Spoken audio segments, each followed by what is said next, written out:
Whoa, hey, where'd you come from? Don't go ambling out in those hills. That's Marauder territory, friend.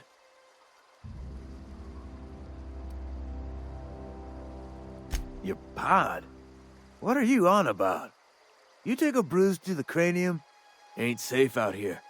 You'd best head into town. Avail yourself of Edgewater's high walls. And low prices.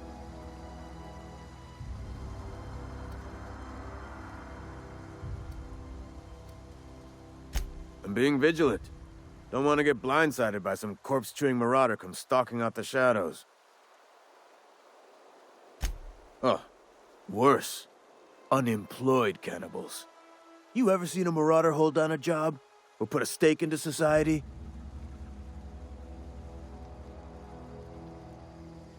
Well, if you're gonna go headhunting, talk to Constable Reyes back in town. She pays for marauders by the finger.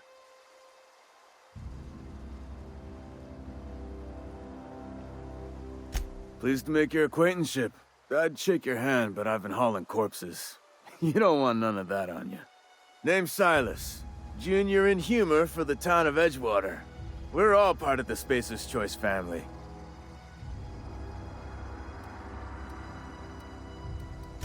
Hey, I earned that fancy title. Started off a lowly junior gravesite builder, then junior interment engineer. Oh, and I was a junior burial assistant for a time.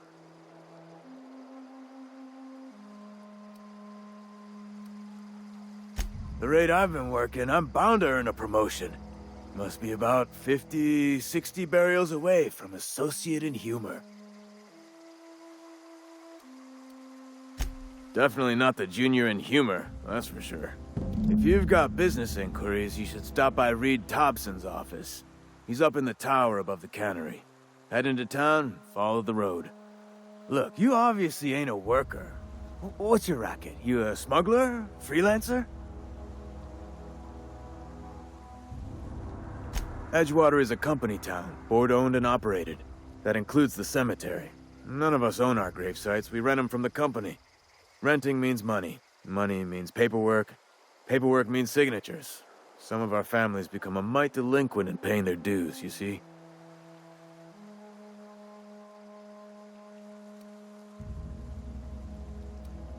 Quotas, mostly. Got a backlog of graves to fill. Bodies won't bury themselves, you know? 4 workers still haven't paid up. Phyllis, Conrad, Ludwig, and Martin Abernathy. He's a special case. You may want to twist his arm a little. He just is. Look, I don't want to get into it. Just make sure he pays up. Conrad's got a barbershop in town. Phyllis works at the cannery most hours. Abernathy... I ain't seen him in a few days. His domicile is near the cannery. You'll find him in town. All except Ludwig, that is. He's over by the landing pad.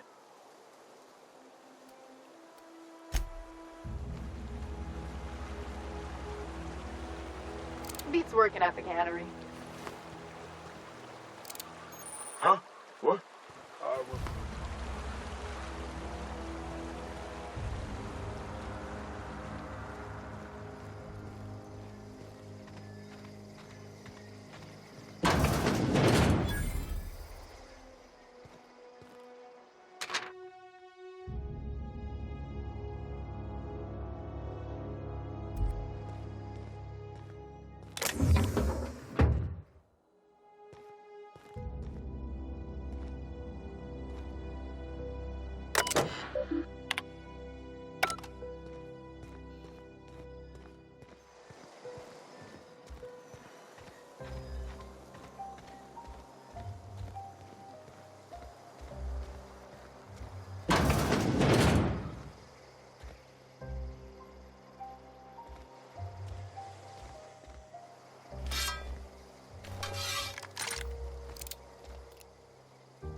Miss Holcomb, I need to explain this lesson. The grease monkey, Argo? I'm sorry, Mr. Thompson, sir. You asked why it's taking so long to fix. The answer's technical. Don't apologize. Just try using small words for me. The cans bust open in the oven because she's set to cook saltuna, which isn't what we've got. Mr. Thompson? I think there's someone here to see you. Focus, Miss Holcomb. You and I are still talking. Let's start over. Walk me through the process. Show me where it's going awry. Well, sure. It's, mostly on account of what we're feeding into the mechanism. It puts food in cans. We have food, we have cans. Why won't it work like we need? She's expecting saltuna of a certain size. We're filling the cans with, well, not fish. Seems we've got a guest. Really now, Parvati, I do wish you'd spoken up. I do apologize. I was given no forewarning of your arrival, or I might have welcomed you at the gates myself. I'm Reed Thompson, Outpost Administrator. I cannot help but notice you are not in uniform.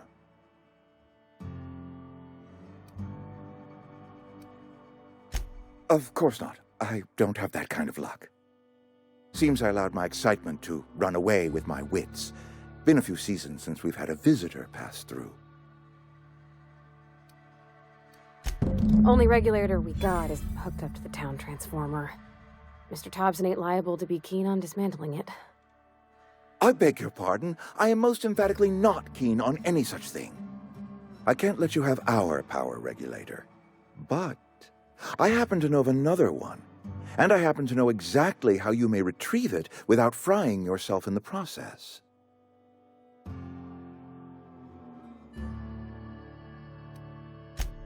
Oh, yes.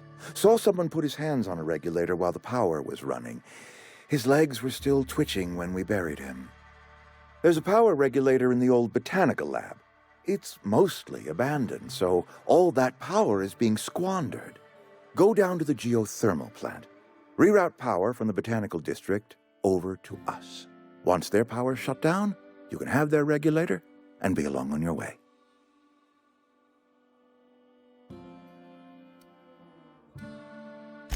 I was not entirely sure how to tell you this. The botanical labs are not legally inhabited, but there are people who live there.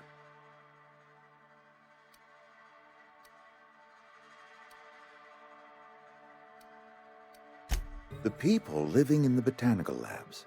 They're deserters, former workers. I need them back at their posts. I need them to come home.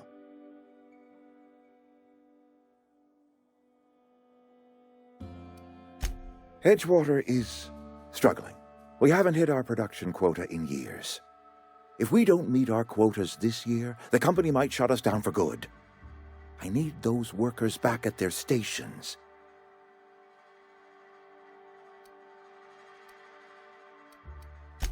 My hope is that by cutting off their power, you will convince those deserters to come back to town. Before you go to the plant, I want you to stop by the botanical lab.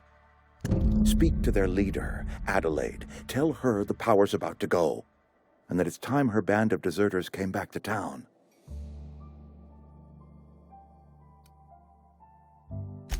Adelaide's older than the other deserters. She's dignified, kindly. From what I understand, her camp looks to her for leadership.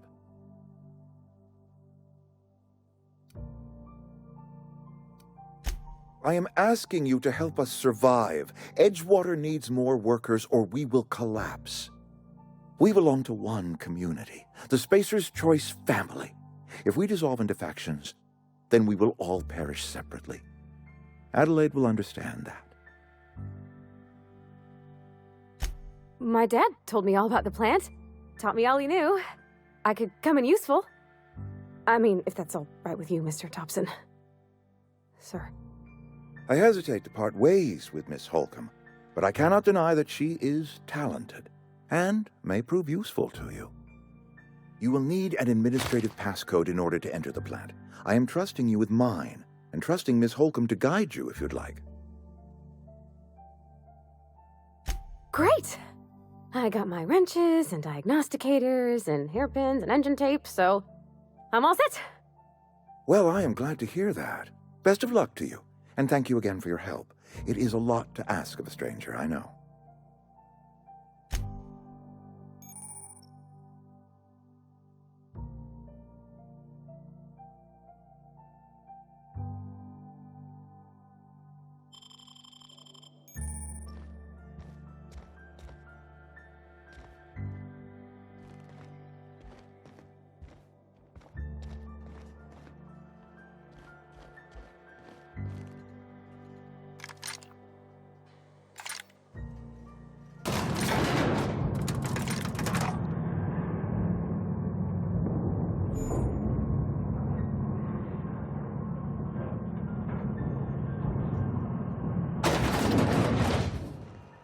Hey, mister, can we talk? Sorry. Sorry. You just want to get out of here. And you likely don't want to tag along like me. It's just, Mr. Thompson has his own view on matters, on account of it's his job and what all, but that's not the only side of the tale.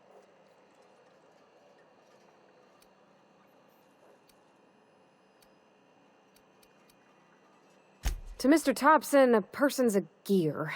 It does its job quiet-like. If it squeaks or stutters, it gets replaced. The deserters are decent folk. I knew some of them before they left.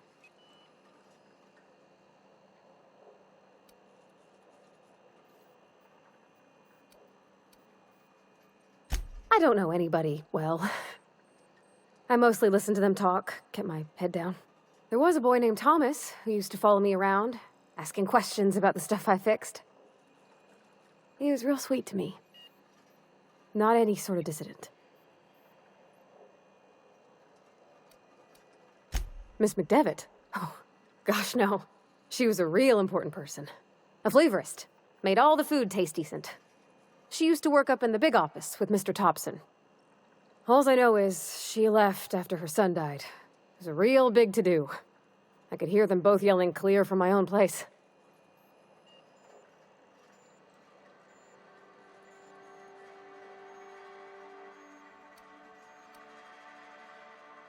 Can't say as I know. I wasn't there.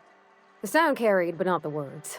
If Mr. Thompson ain't of a mind to tell you his own self, you'd best ask Miss McDevitt, if you can get out to her.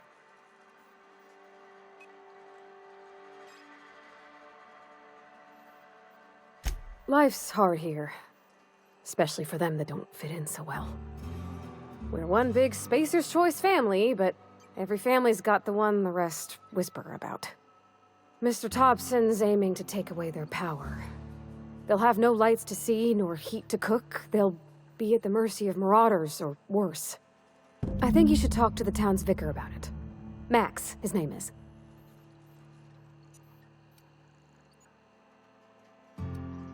The mission's on the east side of town. You can't miss it, on account of it being the only clean thing.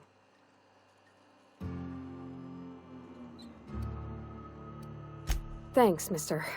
I just think when you gotta make a decision that'll hurt somebody, it's best to think on the right and wrong of it. That's what my dad used to say anyways.